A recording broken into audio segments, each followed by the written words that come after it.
Hello everyone, welcome back next video lectures. आज के video lectures में हम लोग ये सीखेंगे कि कोई भी सब्सटेंस जब वो चलता है तो एक एनर्जी रिलीज करता है। जब जलता है क्या करता है? एक एनर्जी रिलीज करता है। और उसको जलने के लिए किसका रिक्वायरमेंट होता है? ऑक्सीजन का। किसका रिक्वायरमेंट होता है? ऑक्सीजन का रिक्वायरमेंट होता है। तो ऑक्सीजन के प्रेजेंटेशन में वो क्या होता है? बर्न करता है, या तो उसी को हम बोलते हैं ऑक्सीडाइज करता है। और जब वो ऑक्सीडाइज करता है या बर्न करता है तो क्या करता है? एक एनर्जी को रिलीज करता है। एक एनर्जी क्या करता है? रिलीज करता है। उसी एनर्जी को हम एक नाम से पढ़ेंगे जिसका नाम है हीट ऑफ कंबशन या इंथैल्पी ऑफ कंबशन की बात करेंगे। तो देखते हैं कि क्या होता है। हमारी हेडिंग आज क्या है? Heat of combustion over enthalpy of combustion. तो इंथैल्पी ऑफ कंबशन या हीट ऑफ कंबशन एक वर्ड क्या होता है? उसके लिए इस्तेमाल किया जाता है जब कोई भी सब्सटेंस बोला जाता है amount of heat release from completely oxidise one mole substance are called heat of combustion. मतलब एक मोल सब्सटेंस को कंप्लीटली क्या करना है? ऑक्सीडाइज करना या बर्न करना है, उसे कहते हैं हीट ऑफ कंबशन या इंथैल्पी ऑफ कंबशन। जो इंथैल्पी चेंज होती है फॉर द कंबशन के लिए वो ऑलवेज क्या होती है? नेगेटिव, दैट इज एक्सोथर्मिक होती है। तो यहां पर प्रश्न क्या रिक्वायरमेंट होता है? ऑक्सीजन। किसका रिक्वायरमेंट होता है? ऑक्सीजन का। तो इज्यूम करो ये मेथेन गैस है। क्या है? मेथेन गैस है। अब मेथेन गैस को हम लोग क्या करना है? ऑक्सीडाइज करना है। और ये क्या है? CH4 क्या है? 1 मोल है। कितना बताओ? ये 1 मोल मेथेन गैस है। कितनी मोल गैस है? 1 मोल। अब इसको हमने क्या किया? कंप्लीट ऑक्सीडाइज करना है। तो हाइड्रोकार्बन का जब ऑक्सीडेशन होता है, जब जलता है तो कार्बन डाइऑक्साइड और वाटर में जाता है। अब इस इक्वेशन को हम बैलेंस करना चाहे बैलेंस कर लेंगे। कार्बन डाइऑक्साइड और वाटर तो फिक्स होता है। अगर हम देखें कार्बन कितने हैं? 1, हाइड्रोजन कितने हैं? 4, यहाँ कितने हैं? 2, ऑक्सीजन कितने? 2, यहाँ कितने हैं? 2, 1, 3। तो हम यहाँ पे क्या कर लेते हैं कि जो नंबर आप हाइड्रोजन पहले बैलेंस करते हैं 2 मोल करते हैं। कितना मोल? 2 मोल हो जाता है। 2s2 हो जाता है। अब कितने मोल ऑक्सीजन का रिक्वायरमेंट होता है? 2 मोल का। तो शायद आप देख पा रहे हैं इक्वेशन बैलेंस हो गया। तो ये 1 मोल आप देख पा रहे हैं, 1 मोल मीथेन को कंप्लीट ऑक्सीडेशन होने के लिए 2 मोल ऑक्सीजन का रिक्वायरमेंट होता है। कंप्लीट ऑक्सीडेशन बोलो या तो 2 मोल ऑक्सीजन रिक्वायरमेंट होता है। अब कुल कितनी एनर्जी रिलीज हो रही है? 819.3 किलो जूल। तो 890.3 किलो जूल ये कंप्लीट ऑक्सीडेशन किसका? मीथेन से रिलीज हो रही है। तो इस मीथेन का जो हीट ऑफ कंबशन होगा वो यही होगा 890.3 किलो जूल। तो इसका तो मीथेन का हीट ऑफ कंबशन कितना हो गया? 890 किलो जूल हुआ। यही होता है। अब प्रश्न ये बनता है कि हर हाइड्रोकार्बन, हर ईंधन का, हर फूड का अपना क्या होता है? एक एनर्जी होती है, एक पावर होती है। इसे कहते हैं इसको जलाओ ज्यादा एनर्जी मिलेगी, इसके पास ज्यादा एनर्जी है, इसको खाने से ज्यादा एनर्जी मिलती है, इस ईंधन का पावर ज्यादा है, ये ज्यादा माइलेज देता है, माइलेज कम देता है। ऐसी कुछ आपको दिमाग में आपको बातें चलती होंगी। तो यहाँ पे प्रश्न ये बनता है कि किसी भी फूड का या फ्यूल का अगर हमें पावर जानना है तो उसके लिए एक वर्ड का इस्तेमाल किया जाता है जिसका नाम होता है कैलोरीफिक वैल्यू। किसका नाम दिया जाता है? Calorific value.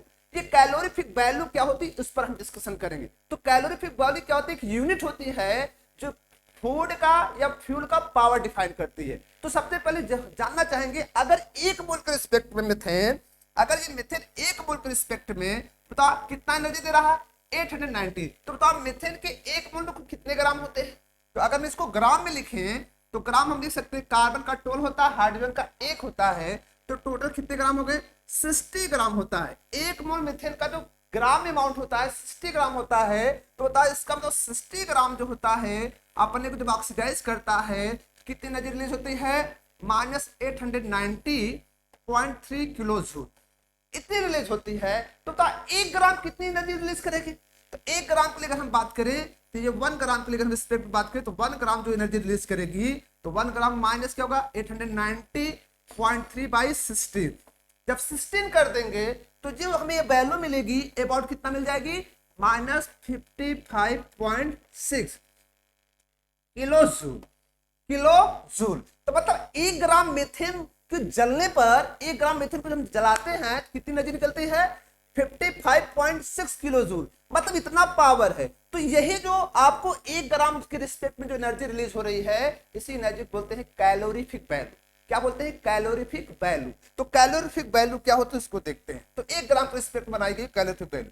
डिफिनेशन क्या बता रही है, डिफिनेशन यही बता रही है कि the amount of heat produce in calorie over joules, calorie over joule when 1 gram of substance, substance क्या हो, फूल या क्या हो, फ्यूल्स हो या क्या हो, फूड हो, ठीक है, is completely oxidise over one, means the amount of heat produce in calorie over joule when 1 gram substance completely oxidise over one, वो कंप्लीटली ऑक्सीडाइज हो रहा हो या तो जल रहा हो, उसमें जो एनर्जी रिलीज होती है 1 ग्राम पर स्क्वायर में क्या होती है, कैलोरीफिक वैल्यू होती है। तो बताओ मीथेन की कैलोरीफिक वैल्यू कितनी मिली, 55.6। अब हम ये बताना चाहेंगे ये कैलोरीफिक वैल्यू डिफाइन करती है, डिसाइड करती है किसका पावर ज्यादा, किस ईंधन का पावर ज्यादा, किस भोजन का पावर ज्यादा है, उसका हम एक टेबल आपको दिखाते हैं किसका पावरफुल ज्यादा होता है। तो टेबल इस समय इस आपके सामने टेबल लिखा गया है, ये फ्यूल का टेबल है। तो जो मीथेन होता है उसकी जो कैलोरीफिक वैल्यू होती है 50.6 होती है, किलो जूल पर मोल में वैल्यू है। फिर आप करते हैं एलपीजी, एलपीजी कितना होता है, 55 होता है। हाइड्रोजन का 150, सबसे ज्यादा पावरफुल, सबसे ज्यादा पावरफुल अगर कोई फ्यूल है वो क्या है, हाइड्रोजन है, 150 होता है। फिर नेक्स्ट कैरोसिन, कैरोसिन का कितना होता है, 48। तो ये आप देख सकते हैं कि एलपीजी जो आप घरेलू ईंधन का इस्तेमाल करते हैं उसका पावर 55 होता है, 55 होता है। ये देख रहे हैं मेथेन का 50.6 होता है और हाइड्रोजन का सबसे ज्यादा होता है 150 होता है। हम आपको कुछ फ्यूड का भी टेबल दिखाते हैं, कुछ फ्यूड का भी टेबल दिखाते हैं। इस फ्यूड टेबल में देखें कि फ्यूड टेबल में इसमें भी क्या है, आपका फ्यूड है, कैलोरीफिक वैल्यू किसमें, किलो जूल पर मोल में है। मिल्क, सभी कहते हैं, आपने जब आप बच्चे छोटे थे तभी आपको आपकी मम्मी कहते थे इसमें ज्यादा एनर्जी, बच्चा इसको ज्यादा खाया करो, ये पौष्टिक है, इसको ज्यादा आपको एनर्जी मिलेगी। तो भैया इसमें मिल्क होता है, मिल्क कितनी एनर्जी देता है, 3.1, इसकी कैलोरीफिक वैल्यू 3.1। एग का कितना होता है, 6.7, राइस का 16.7, शुगर का 17.3, बटर का कितना होता है 13.4 एंड घी का 37.6। ये तो गजब हो गया सर, घी बटर और घी में आप समझ सकते हैं, बटर अलग होता है, घी अलग होता है। बटर में कितना 30.4 और घी में 37.6 होता है, 6 होता है। ये क्या है, कैलोरीफिक वैल्यू। बताओ इस टेबल में सबसे ज्यादा पावरफुल फूड कौन है, सबसे ज्यादा अगर आपको एनर्जी लेनी है तो किसको आप खाना पसंद करेंगे, किसको कम खाने से ज्यादा एनर्जी मिलेगी, तो आपको टेबल में दिख रहा है घी कम खाइए एनर्जी ज्यादा मिलेगी, घी कम खाइए एनर्जी ज्यादा मिलेगी। आप खुद समझ सकते हैं कि ज्यादा दूध में कम घी पाया जाता है, कम घी पाया जाता है।